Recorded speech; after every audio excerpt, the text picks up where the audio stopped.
akhir-akhir ini perasaanku tidak enak. Mungkin cuma perasaan Kang Mas saja.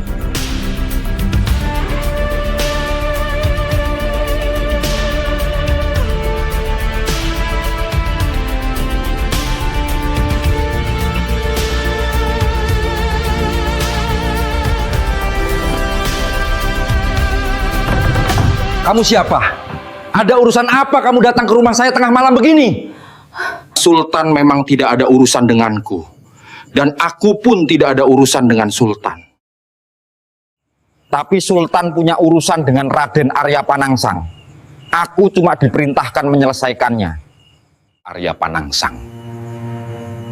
Aku tahu hal ini pasti akan datang. Dan sekarang waktunya. Baiklah, aku siap. Tapi dengan satu syarat. Jangan ganggu anak dan istriku.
Sekarang, Demak dan semua wilayah di bawahnya berada di bawah kekuasaanku.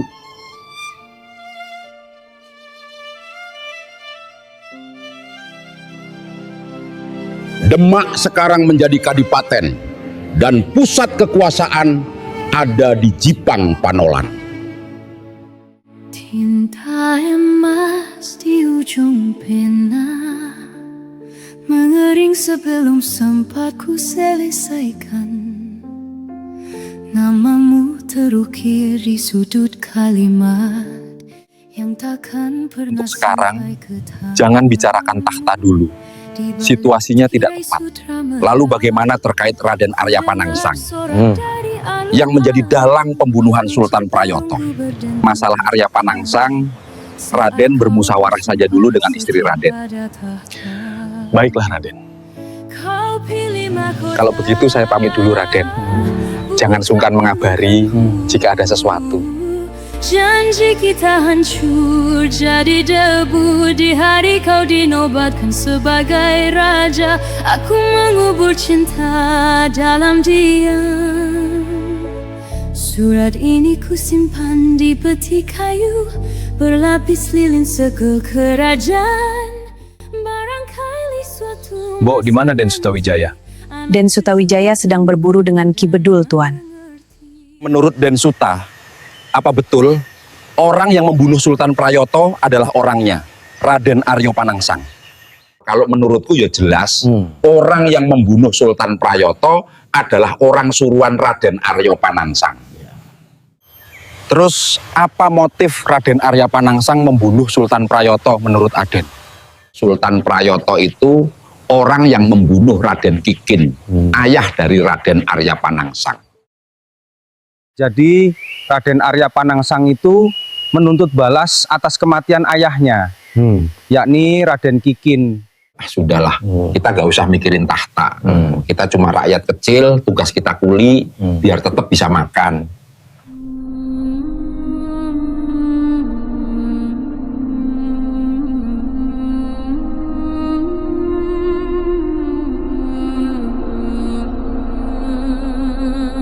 kita harus bertemu Sunan Kudus untuk meminta keadilan atas pembunuhan Sultan Prayoto.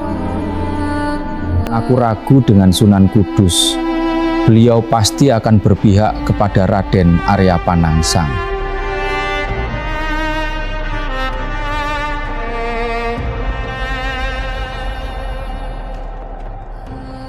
Saya juga sudah bicara dengan Raden Djoko Tingkir. Untuk sekarang, dia belum mau bertindak. Tapi kita harus tetap berusaha mencari keadilan. Baiklah, besok kita akan bertemu Sunan Kudus.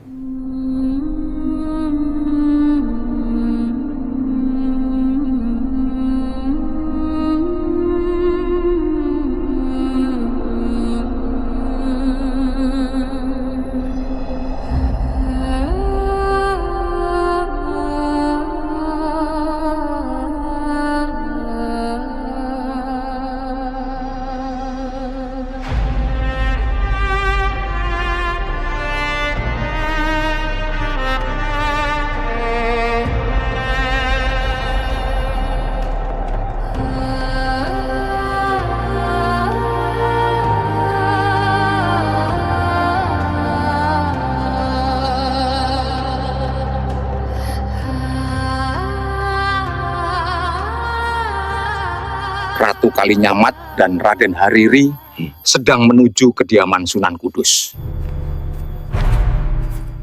Suruh mereka masuk, aku menunggu. Baik, Sunan. Silahkan, Raden. Sunan sedang menunggu di dalam. Raden, Ratu Kalinyamat, dan Raden Hariri bertemu dengan Sunan. Singkirkan mereka.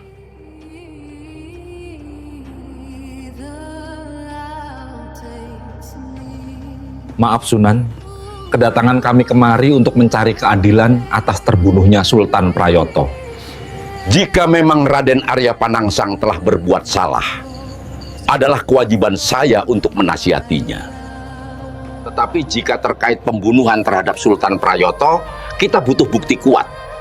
Dan memang bukan hak saya untuk menghakiminya.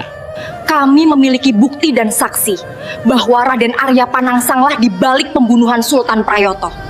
Betul, Sunan.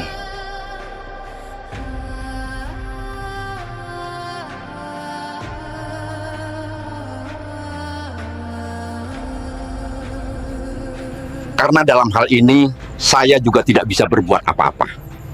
Nyai dan Raden, sebaiknya kalian pulang saja. Baiklah, Tuan.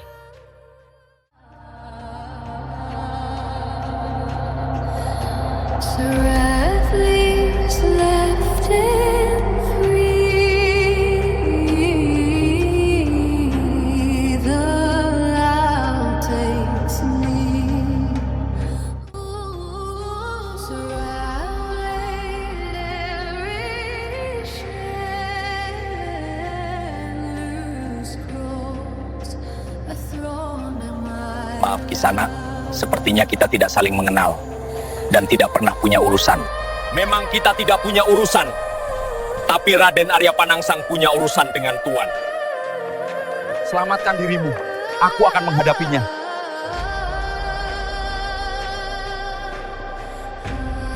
Jika terjadi sesuatu pada diriku, minta tolonglah pada Raden Djoko Tingkir. Pergilah, selamatkan dirimu.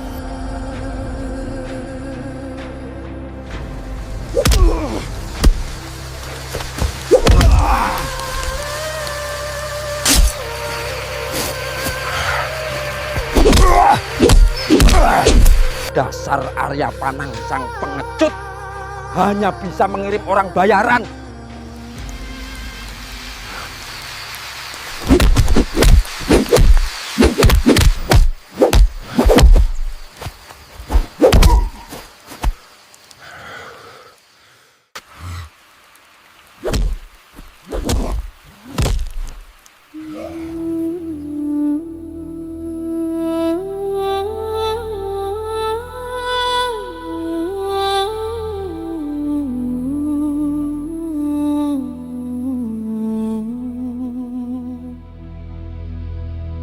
Di ujung bangku kayu yang retak, ku baca ukiran namamu yang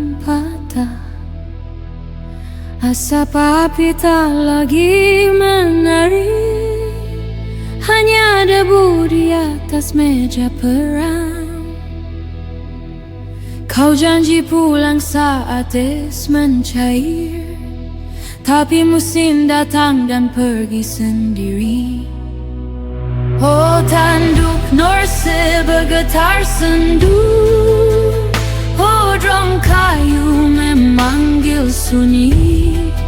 Tak ada lagi cerita di malam Akan mencari keadilan sampai Arya Panangsang mendapat hukuman setimpal. Anak kita tidur di sisi perisai, mimpi ayahnya kembali dari laut. Ku selimuti dia dengan jubah darah yang kau tinggalkan di ambang pintu. Burung gagak diam di tiang kapal, tak ada nama untuk dikabarkan lagi. Oh, tanduk Norse bergetar sendu, oh, drum kayu memanggil sunyi. Tak ada lagi cerita di malam panjang, hanya aku dan bayanganmu. Jika angin utara membawamu lewat lembah tanpa cahaya, dengarlah hakinau dan uruyaku. Aku menyebutmu dalam setiap napas. Oh, tanduk Norse bergetar sendu, oh, drum kayu memanggil sunyi. Tak ada lagi cerita di malam panjang, hanya aku dan bayanganmu. Oh, hanya aku,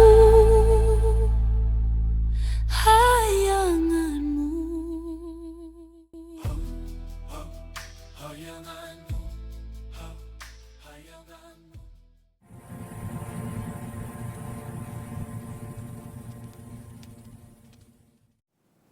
Raden Hariri sudah kita singkirkan, sekarang tinggal menyingkirkan Joko Tingkir.